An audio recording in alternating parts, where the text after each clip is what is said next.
Shalom, shalom, soyez bénis dans le nom de Jésus-Christ. Nous partageons une petite exhortation ce matin dans le livre de 2 Chroniques 6, verset 22 et verset 23. Il est écrit: Et même si un étranger qui ne fait pas partie de ton peuple Israël vient d'un pays lointain pour prier dans ce temple, parce qu'il aura entendu parler de ta grandeur et de ta puissance que tu déploies pour agir, veille l'écouter depuis le ciel, depuis la demeure où tu habites, et lui accorder tout ce qu'il t'aura demandé. De cette manière, tous les peuples du monde te connaîtront et te craindront comme le fait ton peuple d'Israël, et reconnaîtront que le temple que j'ai construit t'appartient. Voilà, c'est une petite exhortation. Alors, les gens doivent reconnaître dans ta vie, n'est-ce pas, que tu as Dieu.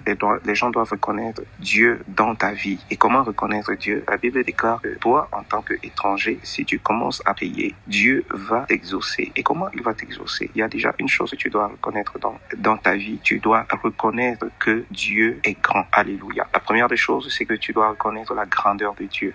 Donc, il est dit que si un étranger vient prier, Dieu va l'exaucer. À cause de quoi? À cause de son grand nom. Alors, est-ce que tu reconnais le grand nom de Dieu? La première chose, tu dois reconnaître le grand nom de Dieu. Et la deuxième chose que tu dois faire, c'est tu dois reconnaître la force de sa puissance. Alléluia. Tu dois reconnaître la puissance de Dieu qu'il déploie pour agir. Voilà, c'est les deux choses. Et ma prière ce matin est que tu reconnaisses la puissance de Dieu. N'est-ce pas? Que Dieu déploie sa puissance sur toi, qu'il déploie sa puissance tout autour de nous, qu'il déploie sa puissance, que sa puissance est disponible toujours et que son nom est grand. Alléluia. Et la Bible déclare qu'il t'exaucera. Ce matin, j'aimerais que tu reconnaisses la puissance de Dieu, que tu reconnaisses sa grandeur dans ta vie, sa grandeur autour de toi, sa grandeur dans ton âme, sa grandeur dans ton esprit, sa grandeur dans ta vie, dans tes projets, que tu reconnaisses la grandeur de Dieu dans tout ce que tu entreprends au nom de Jésus-Christ. En reconnaissant sa grandeur et en reconnaissant son grand nom, en reconnaissant sa puissance, n'est-ce pas, il y a des choses qui vont se déplacer et se manifester dans ta vie. Et les gens verront, n'est-ce pas, cette grandeur se manifester, cette puissance se manifester dans ta vie. Que Dieu soit loué.